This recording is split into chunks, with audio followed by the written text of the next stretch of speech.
জামাত ইসলামের একটু ভুল হলেই সকলেই মানে এমন ভাবে চিৎকার দিয়ে উঠে, মনে হয় যেন এরা কোনো মুসলমানের ভিতরে না। এখানে কি আমি তাহলে এই প্রশ্নটা আপনাকে করতে পারি যে জামায়াতের ভুল ধরার ব্যাপারে আমাদের কওমি ওলামা হযরত ইনসাফ করছেন না অথবা বাড়াবাড়ি করছেন? জমিয়তের ওলামা একরাম ওনারা এমন জায়গা গিয়ে দাঁড়াইছে যারা শরীয়তের আইনে বিশ্বাসী। আমাদের ওলামা একরাম কেউ আওয়ামী লীগের সাথে, অনেক বড় বড় আলেম, এবং কেউ বিএনপির সাথে। তো আমি ভাবলাম যে ওলামা একরাম যেহেতু আওয়ামী লীগ বিএনপির সাথে জড়িত হতে পারে, তাহলে তো একটা ইসলামী সংগঠন জামাত ইসলাম, আমি এর সাথে জড়িত হয়ে নিজে কিছু উপকৃত হব পড়ালেখার সাইডে। যত ধরনের চাটুকারিতা সব ওনারা করতেছেন, আর এমন ভাবে ওনারা আঘাত করে কথা বলেন যেগুলা ইসলামের দৃষ্টিতে কোনো ক্রমে জায়েজ নয়। ওলামা একরাম যারা কথা বলবেন, রাসূল করিম সাল্লাল্লাহু আলাইহি ওয়াসাল্লাম ভাষণ দিয়েছেন, শিক্ষা দিয়েছেন, বক্তৃতা দিয়েছেন, সবই করেছে, কিন্তু রাসূলুল্লাহ বক্তৃতা দেওয়ার সময়, ভাষণ দেওয়ার সময় কখনোই মেজাজ হারান নেই। কিন্তু আমাদের ওলামা একরাম জামাত ইসলামের ভিতরে অনেক বড় বড় হাজার হাজার গবেষক আলেম আছে, ওনাদেরকে এমন ভাবে আঘাত করেন, বিভিন্ন ভাবে ফতুয়া সন্ত্রাসের মাধ্যমে বিভিন্ন ভাবে আঘাত করতে থাকেন। এই বিষয়গুলো আসলে আমার বিবেককে নাড়া দিয়েছে। এই জন্য আমি দেখলাম যে একটা শান্তিপ্রিয় জায়গাতে গিয়ে কিছু কাজ করার দরকার। একজন আলেম এইভাবে ক্রিটিসাইজ করতেছে একজন ইসলামী চিন্তাবিদ ও দায়ীকে, জি, এই জাতীয় বিভিন্ন ধরনের সমস্যা। আবার বলে কি যে মদিনার ইসলাম, মদিনার ইসলাম। ইসলাম তো মদিনার থেকে আরম্ভ হয়নি, মক্কার থেকে আরম্ভ হয়েছে। আমাদের যে তর্কটা বা ভুল ধরাধরি বা রেশারেশি মানে জামায়াতের সাথে কওমি, এটা জাতি গ্রহণ করছে না। আসসালামু আলাইকুম ওয়া রাহমাতুল্লাহ, নাহমাদুহু ওয়া নুসাল্লি আলা রাসূলিহিল কারীম, আম্মা বাদ। সুপ্রিয় দর্শক শ্রোতা, দেশ ও প্রবাসে, কাছে ও দূরে যে যেখান থেকেই আমাদেরকে দেখছেন ও শুনছেন, সকলকে আন্তরিক মোবারকবাদ জানাচ্ছি। আমি ইউসুফ মাহমুদি এবং আপনাদের প্রত্যেককে আমন্ত্রণ জানাচ্ছি আমাদের আখলাক টিভির আজকের এই বিশেষ সাক্ষাৎকার অনুষ্ঠানে। বন্ধুরা, আজ মূলত আমরা আলোচনা করতে যাচ্ছি আমাদের আখলাক টিভির স্টুডিওর সাথে ভার্চুয়ালি কানেক্ট হয়েছেন হাফেজ মাওলানা কামাল উদ্দিন আহমদ হাফিজাহুল্লাহ। চলুন আমরা প্রথমেই হজরতের সাথে একটু পরিচয় হয়ে নিই। আসসালামু আলাইকুম মোহতারাম, আপনি কেমন আছেন? ওয়ালাইকুম আসসালাম, আলহামদুলিল্লাহ ভালো আছি। বন্ধুরা, মূলত আজকে আমরা যে বিষয় নিয়ে আপনাদের সামনে উপস্থিত হয়েছি, বিষয়টি হলো হজরত মাওলানা কামাল উদ্দিন আহমদ হাফিজাহুল্লাহ। তিনি কওমি ঘরানা থেকেই পড়াশোনা করেছেন এবং কওমি ঘরানাতেই তার বেড়ে ওঠা, টোটাল জগৎটাই কওমি ঘরানাকে নিয়ে। কিন্তু হজরত কিছুদিন যাবৎ জামায়াত ইসলামীতে যোগ দেওয়ার কারণে, অর্থাৎ ওনার একটা বক্তব্য ভাইরাল হওয়ার কারণে অনেকেই জানতে চাচ্ছেন যে আসলে বিষয়টা কি, অর্থাৎ উনি জামায়াতে যোগ দিলেন কিনা, দিলে কিভাবে, কেন, কি হয়েছে, কি আসা বিষয় ওনার কাছ থেকে মানুষ মূলত সাক্ষাৎকারটা জানতে চায়। এজন্য আজকে আমরা তেমন কোনো কথা বলছি না, আমি সঞ্চালনায় থাকবো, বাদবাকি আমরা হজরতের কাছ থেকে মূলত কিছু বিষয় প্রশ্নের মাধ্যমে জানার চেষ্টা করবো ইনশাআল্লাহ। উনি একই সাথে হাফেজ, একই সাথে মাওলানা, একই সাথে শাইখুল হাদিসও বটে। তাছাড়া উনি কওমি মাদ্রাসাতে তো প্রচুর পরিমাণে পড়াশোনা করেছেন, একই সাথে উনি অনার্স মাস্টার্সও করেছেন। তো এই বিষয়ে মূলত আমরা হজরতের কাছ থেকে শুনবো একের পর এক। মূলত প্রথমে আমরা হজরতের কাছে পরিচয়টা জানতে চাইবো। মোহতারাম, দর্শক শ্রোতাদের জন্য আপনি আপনার পরিচয়টাকে যদি সংক্ষেপে তুলে ধরেন তাহলে সবাই বিষয়টা ভালোভাবে বুঝতে পারবেন। জি মোহতারাম, আপনি বলবেন। আসসালামু আলাইকুম ওয়া রাহমাতুল্লাহ। ওয়ালাইকুম আসসালাম ওয়া রাহমাতুল্লাহি ওয়া বারাকাতুহু। মাধ্যমে কাছে ও দূরের সকলকে আসসালামু আলাইকুম। ওয়ালাইকুম আসসালাম। আসলে আমি পড়ালেখা করছি কওমি মাদ্রাসায়, প্রথমে হাফেজ হয়েছি, হাফেজি শেষ করে দাওরায়ে হাদিস শেষ করছি। এরপরে পড়ালেখার শেষে আবার আমি দাখিল, আলেম, ফাজেল এগুলোও শেষ করছি। পাশাপাশি বিএ অনার্স মাস্টার্স কমপ্লিট করছি। মাশাআল্লাহ। কমপ্লিট করে দীর্ঘদিন যাবত আমি মাদ্রাসা লাইনে, পড়ালেখার লাইনে আছি। আমার মেইন কাজ পড়ালেখা করা, সবসময় পড়ালেখার কাজে রত আছি। পাশাপাশি জাতীয় আন্তর্জাতিক খবরাখবর রাখা, এগুলা আমি শুরু থেকে অভ্যস্ত। এই জন্য আমি দীর্ঘদিন যাবত এই মাদ্রাসার কাজ করে আসতেছি। দেশের কয়েক জায়গাতে তালিমি মুরব্বী হিসাবে আমি দেখাশোনা করি এবং আমার এই ফিক্সড মাদ্রাসাগুলো সহ। আলহামদুলিল্লাহ, আপনার বিষয়ে আমরা অনেক কিছুই জানতে পারলাম। আপনি একই সাথে কওমি মাদ্রাসা থেকে হাফেজ, আলেম, আবার এদিকে অনার্স মাস্টার্সও করেছেন। একই সাথে আপনি বিভিন্ন শিক্ষা প্রতিষ্ঠানের তালিমি মুরব্বী হিসেবেও যুক্ত আছেন। একই সাথে আপনি লেখালেখি, গবেষণা, দার্স তাদরিস সব মিলিয়ে মানে একটা ইলমের সমাহার আপনার মধ্যে আপনি জমা করতে পেরেছেন, আল্লাহর মেহেরবানি। বাদবাকি কথা হলো, এই যে আপনি যে মিডিয়াতে আসলেন, একটা বক্তব্য দিলেন এবং সেটা ভাইরাল হলো, এটার বিষয়ে আপনার প্রতিক্রিয়াটা কি একটু যদি জানাতেন, কারণ এই জগৎটার সাথে তো আপনি ওইভাবে ওতপ্রোতভাবে জড়িত না। আসলে আমাদের দেশে 18 কোটি মানুষ, এই সকল মানুষের ভিতরে সকলেরই তো মুরব্বী ওলামা একরাম। তা আমাদের দেশে ওলামা একরাম যারা আছেন বিভিন্নভাবে বিভক্ত, বিশেষ করে মাঠে ময়দানে সর্ব জায়গাতে খেদমতে কওমি ওলামা একরামে এগিয়ে আছেন। আলহামদুলিল্লাহ।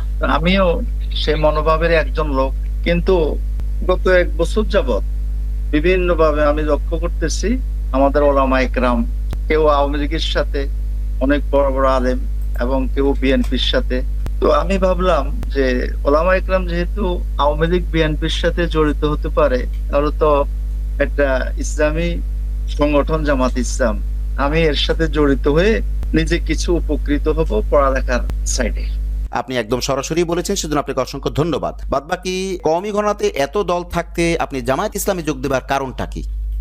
আসলে কওমি ঘরানা যে সকল দল আছে, ওলামা একরাম জাতির রাহবার। তো এখন আমাদের ওলামা একরামদের ভিতরে বিশেষ করে আমরা জানি জমিয়ত, জি জমিয়তের কয়েকজন মুরব্বী, সিলেটের একজন আছে, নারায়ণগঞ্জে একজন আছে, জি এবং ব্রাহ্মণবাড়িয়াতে একজন আছে। জি ওনারা এমন কোন অসম্ভব কাজ নাই যেগুলো ইসলাম ও ওলামা একরামকে খাটো করেছে, সেগুলো সবই করেছে।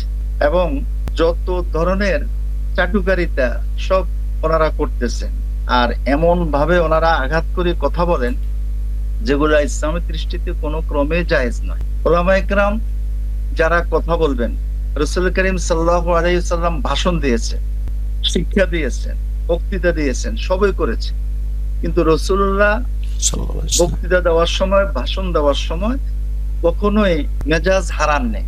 কিন্তু আমাদের ওলামা একরাম জামাত ইসলামের ভিতরে অনেক বড় বড় হাজার হাজার গবেষক আলেম আছে, ওনাদেরকে এমন ভাবে আঘাত করেন, বিভিন্ন ভাবে ফতুয়া সন্ত্রাসের মাধ্যমে বিভিন্ন ভাবে আঘাত করতে থাকেন। এই বিষয়গুলো আসলে আমার বিবেককে নাড়া দিয়েছে। এই জন্য আমি দেখলাম যে একটা শান্তিপ্রিয় জায়গাতে গিয়ে কিছু কাজ করার দরকার। এক্ষেত্রে আপনার কাছ থেকে আমরা সংক্ষেপে একটু জানতে চাইবো যে জামায়াতে যোগ দেবার যদি বিশেষ দুই একটা কারণের কথা আপনি উল্লেখ করেন, কারণ আমাদের কওমি ঘরানার অনেক মানুষ আমার সাথেও যোগাযোগ করছেন, মুফতি নুরুজ্জামান নোমানী ভাই সহ বিভিন্ন জন বিভিন্নভাবে কথাবার্তা বলছেন, অর্থাৎ কওমি ঘরানা থেকে অনেকেই জামায়াতে যোগ দেবার কথা বলছেন, চিন্তা ভাবনা করছেন, বা এই ব্যাপারে অনেক প্রিপারেশন নিয়ে আছেন, বা অনেকে ভিতরে ভিতরে হয়তো যোগ দিয়েছেনও, এমনও আছেন কিন্তু প্রচারে আসছেন না। তো এই ক্ষেত্রে আপনি যদি মোটা দাগে দুই একটা কারণ যদি বলেন। যেমন হাজারের ভিতরে 2-1 মাদ্রাসায় পড়ায়, যারা মাদ্রাসায় পড়বে তারা তো দিনের সন্ধান এইভাবে পেয়ে থাকে, কিন্তু কলেজ, ইউনিভার্সিটি সহ সর্বস্তরের জনগণ, জি ওরা তো দিন থেকে অনেক দূরে। জি তো জামাত ইসলাম বিভিন্ন ভাবে সেবার মাধ্যমে, শিক্ষার মাধ্যমে কলেজ, ইউনিভার্সিটি সহ সর্ব জায়গাতে, অফিস আদালত সর্ব জায়গাতে তাদের যে একটা দিনী মেহনত এবং ইসলামকে সুন্দরভাবে ইসলামের দাওয়াত পৌঁছানোর জন্য তারা সর্বাত্মক মেহনত করে যাচ্ছেন, এবং তাদের কর্মকাণ্ডের ভিতরে একটা শৃঙ্খলা আছে। তাছাড়া জামাত ইসলাম ও ছাত্র শিবির মেধাবীদের স্থান, এখানে মেধার খুবই মূল্যায়ন হয় এবং মেধার ভিত্তিতে সুশৃঙ্খল ভাবে এরা কাজ করে। দেখা যাচ্ছে আমাদের লাইনে একটা মিটিং হলে স্টেজের ভিতরে কার আগে কে কথা বলবে, খুবই বিশৃঙ্খলা দেখা দেয়। এটা জাতির কাছে খুবই অসম্মানজনক ওলামা একরামের জন্য। পাবলিক, আওয়ামী লীগ, বিএনপি যারা করে তারা এগুলা করবে, এটা স্বাভাবিক, তারা তো আর আলেম না, কিন্তু আলেমরা কেন এগুলা করবে? কিন্তু জামাত ইসলামের দেখা গেছে মিটিং, মিছিল অত্যন্ত সুশৃঙ্খল ভাবে এরা কাজ করে, এটা আমাকে খুবই আকৃষ্ট করেছে। তাছাড়া জামাতকে চারো দিক থেকে বিভিন্ন ভাবে আঘাত করা হয়। এটার কারণে ওলামা একরাম যদি এইভাবে কথাবার্তা বলেন, ইসলামের শক্তির লোকেরা, আলেমরা আলেমদেরকে যদি এইভাবে আঘাত করেন, তাহলে পাবলিক তো বিপদে পড়ে যায়। এই কারণে কোথাও একটা সুন্দর সুশৃঙ্খল ভাবে যারা আঘাত করে তারা মনে করতেছে যে আমরা খুব সম্মান পাবো, কিন্তু দেখা গেছে এই পর্যন্ত তাদেরকেও সম্মান করা হয় না। তো এক্ষেত্রে জামাত ইসলামী যারা ওলামা একরাম আছেন এবং সেক্টর সেক্টর ভাগ করে করে সর্বক্ষেত্রে কাজের একটা শৃঙ্খলা আছে, এগুলো আমাকে আকৃষ্ট করেছে। তাছাড়া এমপি হওয়ার পরে এই যে দেখা যাচ্ছে এমপি সাহেবরা রমজান উপলক্ষে গরিব নিরীহ লোকদেরকে কিভাবে খানা খাওয়াচ্ছেন, যারা বিপদগ্রস্ত তাদের পাশে দাঁড়াচ্ছেন, এগুলো হচ্ছে রাসূলের শিক্ষা। আর আমাদের ওলামা ইকরাম কওমি লাইনের ওনারা তো যেমন জমিয়ত অনেক বড় বড় কথা বলতেছেন, ওনারা তো আসলে 5 বছর 10 বছর কোনো খবর নাই, মাঠে কোনো খবর নাই। দেখা গেছে এই সরকার তত্ত্বাবধায়ক সরকার আসার পরে ওনারা হঠাৎ করে একটা অফিস ভাড়া নিল, আর কিছু আলেম আর মাদ্রাসার ছাত্র নিয়ে এই মিছিল করে মিটিং করে। এটা দিয়ে তো আর রাজনীতি করা যাবে না। রাজনীতি তো রাজার নীতি, অনেক উপরের বিষয়, এবং মানসিকতা অনেক ভিআইপি থাকতে হবে, মন উদার থাকতে হবে, এবং হিংসা বিদ্বেষ কাদা ছড়াছড়ি এগুলা বাদ দিতে হবে, যেগুলো জামাত ইসলামের ভিতরে আমরা দেখি না। এছাড়া আরেকটা জিনিস, জামাত ইসলামের একজন নায়েব আমির ডাক্তার আব্দুল্লাহ তাহের অত্যন্ত মেধাবী, ওনার স্ত্রীও অনেক মেধাবী। এই ভদ্রলোক বাংলা শিক্ষিত মানুষ, নিজ চেষ্টা ইসলামের পথে চলতেছেন। তো একটা আয়াত বলছেন, যা আল হাক্কা, হাক্কুরে হাক্কা বলছেন। উনি বাংলা শিক্ষিত মানুষ, ভুল হতেই পারে। তাহলে কি আমি আলেম হইয়া বিভিন্ন ভাবে মুখ পিচকি দিয়ে অঙ্গভঙ্গিকে খুব বিশ্রী করে এইভাবে ভেঙাচ্ছে, যেটা সূরা হুজুরাতের ভিতরে আল্লাহ পাক রব্বুল আলামিন লা ইয়াসখার কওমুম মিন কওমিন আসা আন ইয়াকুনু খায়রাম মিনহুম, আল্লাহ পাক এগুলাকে নিষেধ করছেন। একজন আলেম এইভাবে ক্রিটিসাইজ করতেছে একজন ইসলামী চিন্তাবিদ ও দায়ীকে, এই জাতীয় বিভিন্ন ধরনের সমস্যা। আবার বলে কি যে মদিনার ইসলাম, মদিনার ইসলাম। ইসলাম তো মদিনার থেকে আরম্ভ হয়নি, মক্কার থেকে আরম্ভ হয়েছে। 13 বছর মক্কায় ছিল, মেহনত করছে, মুজাহাদা করছেন মুহাজিররা। মদিনার 10 বছর এসে পূর্ণতা লাভ করছেন। এখন ওনারা যে কথায় কথায় বলে যে আমরা মদিনার ইসলাম, মদিনার ইসলাম, আর এরা মওদুদের ইসলাম, এই যে এত বড় একজন গবেষক আলেমকে এইভাবে আঘাত করতেছে বারবার, আর পাবলিকের পরিবেশকে নষ্ট করতেছে, এগুলো আমাকে খুব আকৃষ্ট করছে আর কি জামাতের প্রতি। মাশাআল্লাহ, মাশাআল্লাহ, চমৎকার ভাবে ফুটিয়ে তুলেছেন আপনি আপনার অভিজ্ঞতাকে, যেটার দ্বারা আমাদের দর্শক শ্রোতারা আমি বিশ্বাস করি টোটালি ক্লিয়ার বুঝতে পারবেন যে আসলে আপনার বক্তব্যটা কি, মানে আপনি কেন জামায়াতে যোগ দিয়েছেন, আপনার দিলের ব্যথাটা কোথায়। এক্ষেত্রে আমি কি এটা ধরে নিতে পারি, আপনার এই অংশের আলোচনার সামারিটা কি এটা ধরে নিতে পারি যে আপনার কাজটাকে বিশদভাবে উম্মার জন্য খুলে খুলে তুলে ধরার জন্য আপনি জামায়াত ইসলামে যোগ দিয়েছেন, বা জামায়াত ইসলামে কাজ করার জন্য বিশাল পরিবেশ রয়েছে, বা ঠেলাঠেলি নাই, কাদা ছোড়াছুরি নাই, বা সংকীর্ণ মনার যে বিষয়গুলো এগুলো নাই, এই সমস্ত কারণে জামায়াতে যোগ দিয়েছেন, আমরা কি এইভাবে ধরতে পারি? জি অবশ্যই, কারণ ইসলাম তো অনেক বড়, এবং এলেম যার ভিতরে থাকবে তার ভিতরে তো সহানুভূতি থাকবে। বিশ্ব মানবতার দূত মুহাম্মদুর রাসূলুল্লাহ সাল্লাল্লাহু আলাইহি ওয়াসাল্লাম, উনি তো আখলাক ব্যবহার দিয়ে সারা পৃথিবীকে জয় করছে। আর আমরা ওলামায়ে হযরত এক শ্রেণীর আছি যে আমরা এত আঘাতমূলক কথা বলি, যেটা আওয়ামী লীগ বিএনপির লোকেরাও করে না। আওয়ামী লীগ বিএনপির লোকেরা শত শত ভুল করতেছে। আমাদের চলমান প্রধানমন্ত্রী ইলেকশনের আগে দিয়ে বলেছিলেন, মা আয়েশা সিদ্দিকা রাদিয়াল্লাহু তাআলা আনহা বদরের যুদ্ধে নেতৃত্ব দিয়েছেন, কাজ করছেন। এই যে এত বড় ভুল উনি বলতেই পারেন, উনি বাংলা শিক্ষিত মানুষ, তারপরেও কিছু বলছেন, এই জন্য ধন্যবাদ। কিন্তু ওনার ভুল হওয়ার কারণে ওনাকে আঘাত দেওয়া, এটা ইসলাম সমর্থন করে না, ওনাকে ধরিয়ে দিবে। কিন্তু দেখা গেছে ওনাদেরকে কিচ্ছু বলে না। জামাত ইসলামের একটু ভুল হলেই সকলেই মানে এমন ভাবে চিৎকার দিয়ে উঠে, মনে হয় যেন এরা কোনো মুসলমানের ভিতরে না। তাছাড়া আরেকটা জিনিস লক্ষণীয়, জামাত ইসলামের নেতৃত্ব স্থানীয় থেকে কোনো ব্যক্তি কখনোই কাউকে আঘাত করে কথা বলে না, কখনোই বলতে দেখি না। স্বাভাবিকভাবে মাঠে ময়দানের কিছু লোকে বলতেই পারে, সাধারণ কর্মীরা। কিন্তু আমাদের ওলামায়ে হযরত কাউকে কাউকে দেখি যে এমন ভাবে মেইন কেন্দ্র থেকে, মেইন দায়িত্বশীল যারা, তারাই মারাত্মক কথাগুলো বলেন, যে কারণে দুনিয়ার যারা ওলামা একরাম আছেন, তালেব ইলম আছেন, এরা পুরা উল্টা দিকে শিক্ষা পাচ্ছে। এইভাবে জাতির ভিতরে বিভক্তি সৃষ্টি করা, আলিয়া মাদ্রাসা, কওমি মাদ্রাসা দুটাই মুমিন মুসলমানের দ্বীনি মার্কাজ, জি, এর ভিতরে ভাগ করার কোনো সুযোগ নেই। মহতারাম, এখানে কি আমি তাহলে এই প্রশ্নটা আপনাকে করতে পারি যে জামায়াতের ভুল ধরার ব্যাপারে আমাদের কওমি ওলামা হযরত ইনসাফ করছেন না অথবা বাড়াবাড়ি করছেন, এরকম বলা যায় কিনা? আমার দৃষ্টিতে বাড়াবাড়ি হচ্ছে। ফারুরা মিনাল মাতারি ওয়া কামা তাহতাল মিজাব, জি, বৃষ্টির থেকে বাঁচার জন্য গিয়ে পাইপের নিচে দাঁড়াইছে। তো জমিয়তের ওলামা একরাম ওনারা এমন জায়গা গিয়ে দাঁড়াইছে যারা শরীয়তের আইনে বিশ্বাসী না। জি, তো ওনারা যে সারাক্ষণ যে এভাবে যে বিপক্ষে বলতেছে, একজন সাধারণ লোকদেরকে, বাংলা শিক্ষিত লোকদেরকে আঘাত করতেছে, নিজের ভিতরে ইসলাম নাই, নিজের ভিতরে ইসলাম কি দেখা যাওয়ার বিষয়? ইসলামের মৌলিক বিষয়গুলো তো সব অন্তরের সাথে সম্পর্ক, পরবর্তীতে পর্যায়ক্রমে কাজের সাথে সম্পর্ক। জি, কিন্তু জাতির ভিতরে এমন ভাবে কথা বলতেছেন আঘাত দিয়া, যেগুলোর কারণে ইলেকশনে প্রমাণ হয়ে গেছে মানুষ আমাদের ওলামা একরামের এই সমস্ত আক্রমণাত্মক কথার দ্বারা কোনোদিন বিশ্বাস করবে না। মানুষ সবকিছু বুঝে এবং তারা বুঝে সিদ্ধান্ত নিয়েছে ইলেকশনের সময়। মানে আপনি তাইলে বলতে চাচ্ছেন যে আমাদের যে তর্কটা বা ভুল ধরাধরি বা রেশারেশি, মানে জামায়াতের সাথে কওমি, এটা জাতি গ্রহণ করছে না। এটা তো স্পষ্ট ইলেকশনের মাধ্যমে প্রমাণ হয়ে গেল।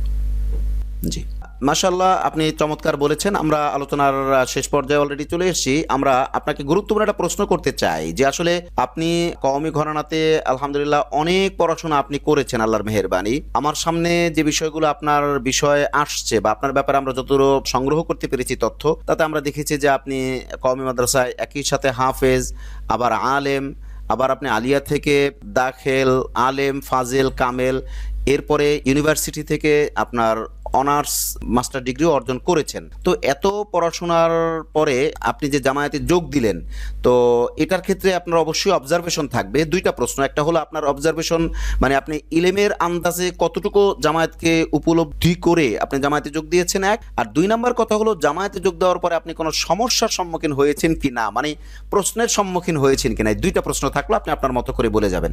প্রথমত, জামাত ইসলামের ভিতরে যে সকল ওলামা একরাম আছে, এরা দুই দিকে পড়ালেখা করেন, যার কারণে কোরআন হাদিস হচ্ছে যে সাগর। জি, এই সাগরের থেকে প্রকাশ করার জন্য মাতৃভাষা বাংলা জানা খুবই জরুরি, জি, এবং পাশাপাশি ইংরেজি ভাষাও জানা জরুরি। তো ওনারা চতুর্মুখী পড়ালেখা করার কারণে জি, বাস্তবমুখী কোরআন হাদিস সর্বকালীন সার্বজনীন, জি, এটা সর্ব জায়গাতে ফিট। জি, অনেকেই বলেন কথা কথা যে আধুনিক যুগ, কোরআন সর্বযুগে আধুনিক। সুবহানাল্লাহ, কোরআন অবশ্যই, সর্বযুগে আধুনিক এবং সর্বত্র আধুনিক। অফকোর্স। কোরআনকে আমরা বাংলা শিক্ষিত বড় বড়দের কাছে অফিস আদালতে পৌঁছানোর মতো আমাদের সেই যোগ্যতা না থাকার কারণে মুসলমানদের ভিতরে ভাগ হয়ে গেছে। অথচ এটা দাবি না। জামাত ইসলামের যে সকল ব্যক্তিরা আছেন ওলামা একরাম, আমি যে মুফাসসির রুনে যে গেলাম, জি, সেদিন দেখলাম শিয়া সম্পর্কে যে তথ্যভিত্তিক আলোচনা জি, জি, অত্যন্ত চমৎকার, জি, এমন ভাবে করছে যেটা মানুষের ভিতরে ব্যাপক হারে প্রচার করলে মানুষ উপকৃত হবে। জি, তো এই বিষয়গুলো জামাত ইসলামের আলেমরা এই ক্ষেত্রে অনেক আগায়া। তাছাড়া আমি যোগ দেওয়ার পরে বলছে, অনেকে অনেক কথা বলতেছে, আসলে বিষয়টা আমি তো পড়ালেখা করি, আমার সব সময় 5-6 ঘন্টা পড়ালেখা আছেই। আলহামদুলিল্লাহ। আমি সর্বসময় মোতালাতে থাকি, আমার বাসাতে আমার সবসময় কিতাবের ভিতরে থাকি, নেটে থাকি। তো আমি বুঝে শুনে আগাইছি। এক্ষেত্রে অনেকে অনেক কথা বলছে, তাতে কোনো সমস্যা নাই। প্রিয় দর্শক, আমাদের সম্মানিত আলোচকের মোবাইলের চার্জ শেষ হয়ে যাওয়ায় আমরা আলোচনা শেষ করতে পারিনি, অর্থাৎ হজরত তার আলোচনা শেষ করতে পারেননি। তবে হজরত পরবর্তীতেও কানেক্ট হবেন এবং আমরা আরও আলাপ আলোচনা করব, পরবর্তীতে আরও অনুষ্ঠান আসবে। আপনাদের সকলের প্রতি দেখার দাওয়াত রইল। আসসালামু আলাইকুম ওয়া রাহমাতুল্লাহি ওয়া বারাকাতুহু।